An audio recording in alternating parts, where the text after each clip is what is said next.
Hey folks, Randy Watson here again today. Wanted to talk to you a little bit on a video that I made last week on Lake Roadhouse. A short video going down the bank there, and I think I caught one fish on it.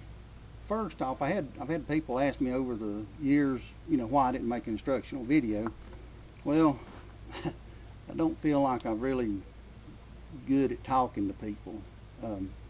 Well, I need to change that. My wife's gonna laugh when she sees that. I should say I don't feel good as far as talking in front of people.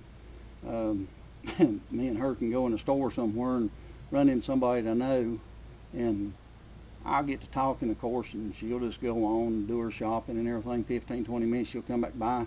She'll rescue whoever I'm talking to, from me. And but anyway, I enjoy talking to people, but I just have trouble up in front of people, I guess I should say. So I wanted to try to make this video, see how it done, see if there's any interest, see what you thought about it. Let me know what, if you think it's that it's any good or whatever. But like I said, I want to go back. I want to talk to you about the video that I made on Lake Roadhouse. I want you to watch as I go down the bank. I'm not just throwing.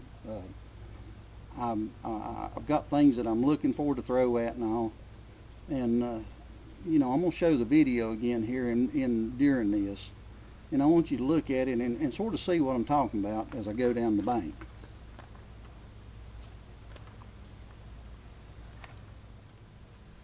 First off, you're going to see in it, of course, that I'm going down the bank throwing a spinnerbait.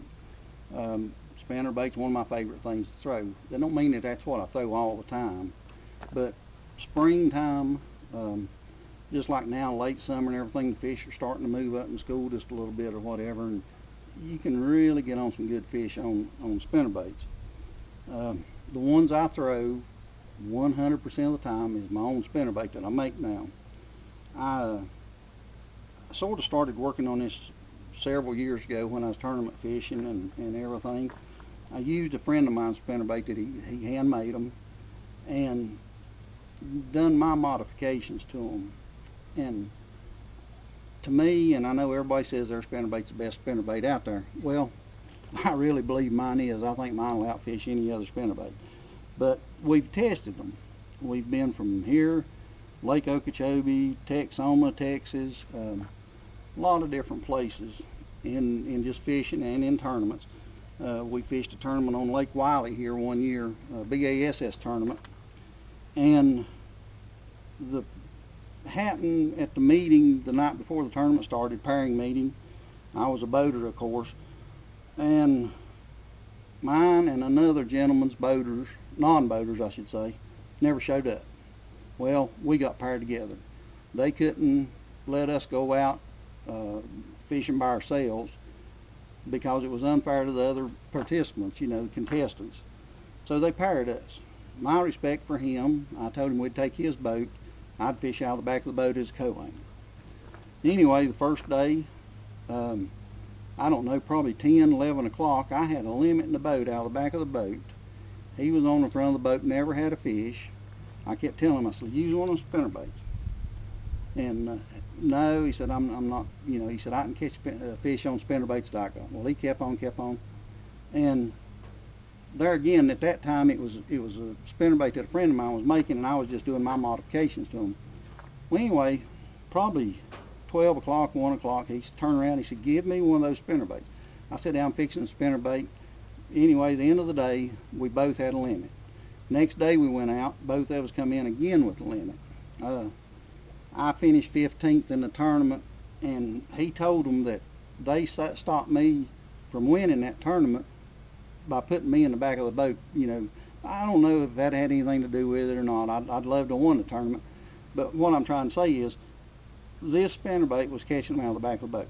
Another friend of mine went with me to Lake Okeechobee, and I was doing the same thing out of the back of the boat. I was letting him run my boat, and we was just down there fun fishing.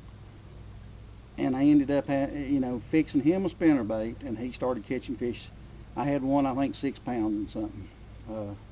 But we've used them, the things that I've done to the spinnerbaits, and like I said, in my opinion, they'll outfish any other spinnerbait.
to my spinner baits there, I'm not going to stand here and show you all the things about them or whatever that I do or anything.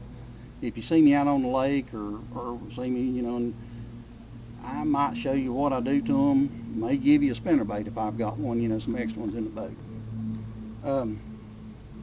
Now I want to talk about the video. Like I said before, I was going down the bank. I'm looking for certain things. I think on that video I said that was number 8 that I'd caught that day. It makes a difference when you start looking at things and seeing stuff that you feel that the fish is on. Of course, every cast you should say, you know, I want to catch a fish on that cast, or I'm going to catch a fish on that cast. It's not going to happen every cast. But when you get a pattern set up like I had that day, you'll start seeing things go down the bank, look ahead, see, you know, rock pile or a brush or a stump, whatever it is. Watch ahead for those, you know, that cover. Cover and structure, that's something else people get confused on. Cover is like brush, log, tree lap, dock, something like that, that's out, laying out for the fish to get in or whatever. Structure is the bottom or the edge, rock pile, you know, a drop off, something like that. That is structure. Remember that. And if you've got cover on structure, say a rock ledge coming out in the water, and you've got a tree lap laying out over it, I mean, that's that much better, you know, of course. But anyway, as I went down that bank, I was looking ahead, watching for my targets, and noticed changes. You'll see on that video, I'm going down through there, and I'm leaned up against that butt seat. And the reason I do that, I've had 4 back surgeries, knee surgeries.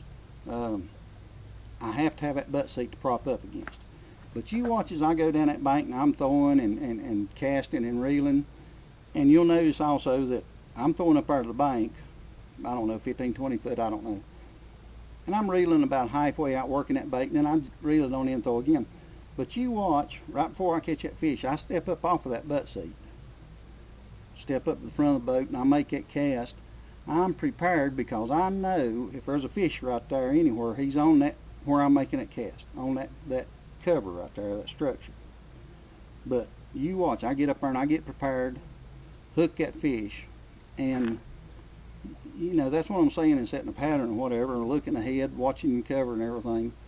You'll learn in that pattern, or when you set a pattern or whatever, when you see something like that, get yourself prepared for that bite.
Something else too, after I got that bite, 2 things that I've done that I want you to take notice in.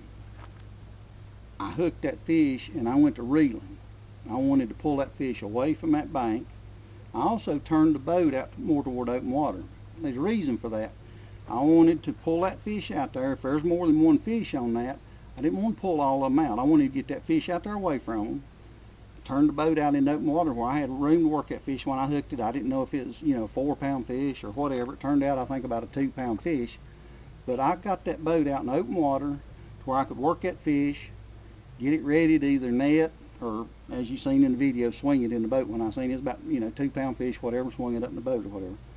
But I wanted to be able to turn back around there with the boat when I got done, make another cast of that spot, 2 or 3 casts or whatever. There may be more than that one fish on that.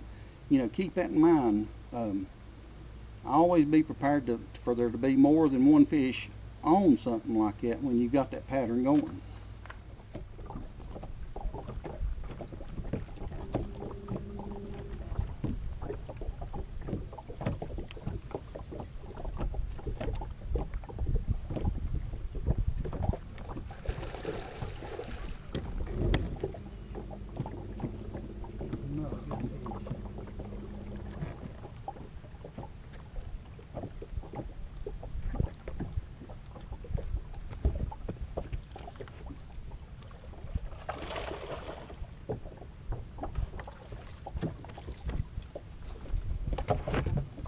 Another big old fish.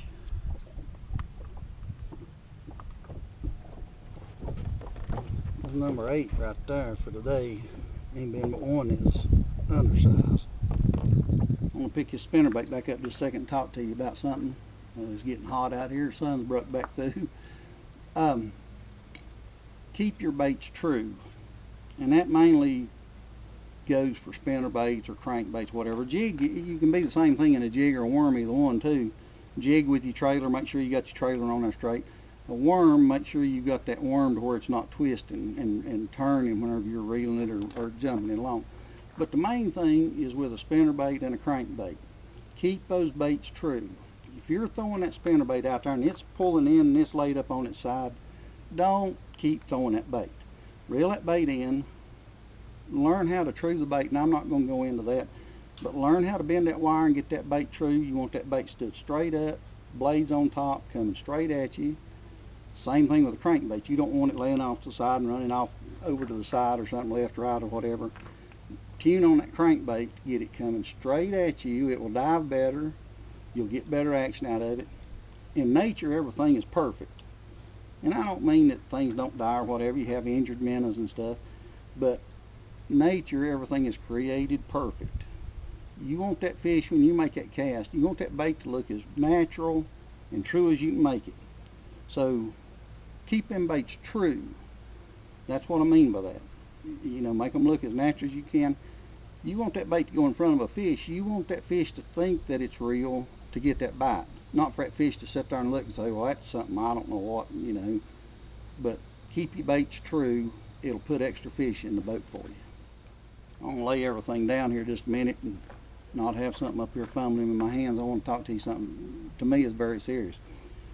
I know all of us, men, women, working, you get a chance to go fishing, you want to go, it may be just once a weekend, it may be once a month, who knows. But everybody's busy, understood that. Those of you that's got kids or your neighbor's kids or whatever, take those kids with you when you can. Take them out and let them fish, bring them fish, whatever. That may be a big influence on them the rest of their life. I always had a patch on my jerseys or my shirts whenever I was tournament fishing that said, get hooked on fishing, not drugs. I firmly believed in that. You get a kid out here and give him something to do like that, I think that's going to keep them, doing something on up in life. You can't never tell. You may have the next Jimmy Houston or Bill Danks or Penny Berryman, the late great Penny Berryman. Not trying to, keep the ladies and girls out of this. Very good professional women fishermen out there. So make sure that you invite those daughters and everything. My daughter loves to fish.